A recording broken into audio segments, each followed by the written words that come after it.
Now we brought some tools so we can both sit down and understand what's going on in the budget, understand the cash flow perspective. Another thing is that it's just funny that you would think that, oh, we're going to be doing a lot less because you're trying to work towards getting out of debt. And absolutely that's not the case. You have to, a closed fist doesn't get any money, right? So you have to open things up, open your mind up to be able to listen to what Al has to say. It's been a tremendous transition for us. You know, when we first started with Al, we had a little bit of credit card debt. And Al really taught us some key things around, you know, are you saving money to lose money? I mean, from the standpoint of the amount of money, the interest you're making on what you're saving, but if you have a great interest rate on what you're paying out in debt, I mean, you're really saving money to lose money. So that really kind of got us a little bit out of our comfort zone. We had to kind of step out on faith in regards to kind of taking away some of our stored nuts away and paying down on debt, but then it just freed us to do much other things. So since going on with Al, we have paid off 2 cars. We've completely out of credit card debt, and then working towards paying off our house. From that perspective, even with the cash flow and doing what we know is right and putting aside, making a plan and executing to that plan, I was able to even to buy my dream car. Paid cash for my Porsche. I bought about a little over 2 months ago. So, and you have to realize our original session with Al was only about 1.5 years. So we're not even talking about a lot of time that's transpired since us getting engaged and having this really all set up. And even from the standpoint of this past quarter, we had a tremendous setback in our household finances from the standpoint of I lost my job, and now employed right now, thank the Lord. But over that 2-month period when I wasn't employed, nothing skipped a beat. I mean, everything was right on point because we'd gotten out of debt. Was nothing. I mean, even cars were already paid for. There's nothing to do but just maintain your living. So can you have food? So what we realized that really we could run our entire household off about maybe 30% of what I was making. So from that transition period, we didn't get so much as dip into savings at all.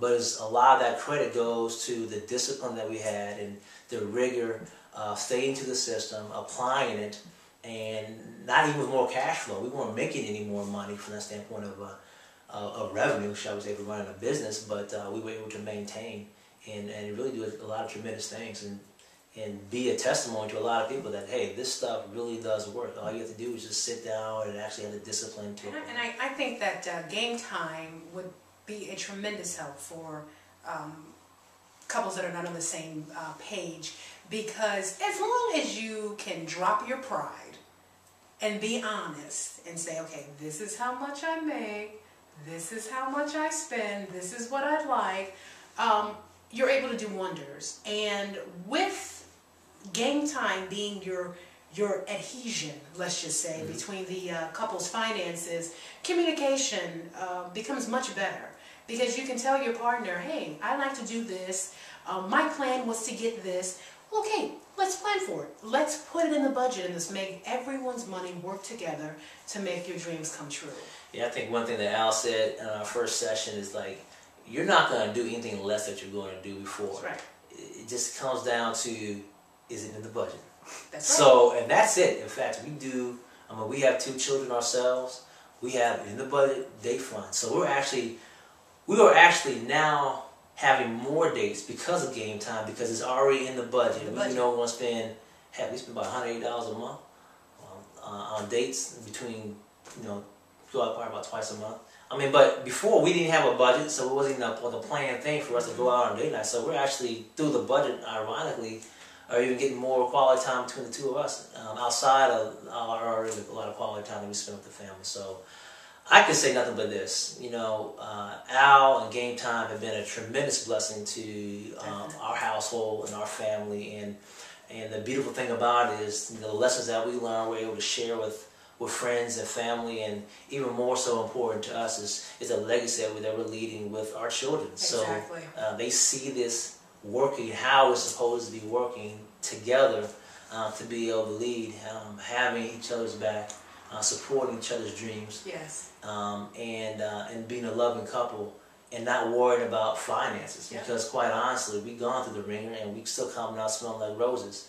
And I know a lot of trepidation or conflict in marriages is really around finances. And Al and Game Time Budgeting has really helped us take it to a whole other level. I say, don't wait.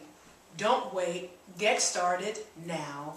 Jared and I often say, if we would have known Al 10 years ago, wow, we cannot imagine what type of net worth that we have. Yeah, we have a bunch of degrees. Yes, you know, we can make a substantial amount of money, but money, what you earn versus your debt, it can really bring your net worth really down to nil. So getting that strategy from Al is imperative. Don't wait, do it. Al's budgeting method gave us that structure that we needed. I knew how much money I was going to spend on a particular item, groceries. I knew how much money for the year that we had set aside for maintenance, so there was not a surprise. I think it's basically how people should live their lives in general.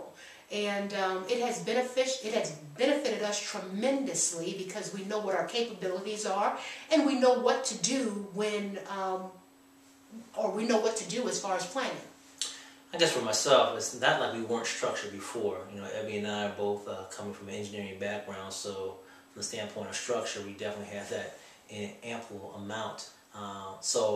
Even before in going down this path with Game Time Budgeting, we had things set up, we had budgets, we knew how we were going to spend it, but it really got us down to a level of detail that we hadn't really thought about, and to the extent of, say for example, hey, I know I'm going to get 3 oil changes this year, so just have the cash set aside versus just sitting back and saying, well, I have plenty of cash flow and I'll pay for it when I want to pay for it when I use it. But setting that structure and just knowing that that money's already there really speaks volumes to what Al is taking. But we already had a very good process and took it to We have known Al through affiliation through church, and his methods have been proven. Now I have come across people that were financial advisors and they gave advice. However, Al is distinctive from the others because his methods he has used, and his methods are solid. He has owned his own house outright. He has no debt. He lives in my same neighborhood. It is like something that I dream for my family to attain. So yeah, it's one thing for you to say this is what you should be doing, but it's another thing for somebody who did it and has reached to a level that I want to get to in the future. So it was an easy choice to choose Al. And I guess for me, it's more so around the aspect of the person. I mean, there's a lot of people out there that talk a good game, but can you really trust them as an individual? So it's the character of the man. So I'm not really necessarily, it's 2 things. Purchasing the process, but also purchasing the person and the partnership in regards to making ourselves financially independent. Very good.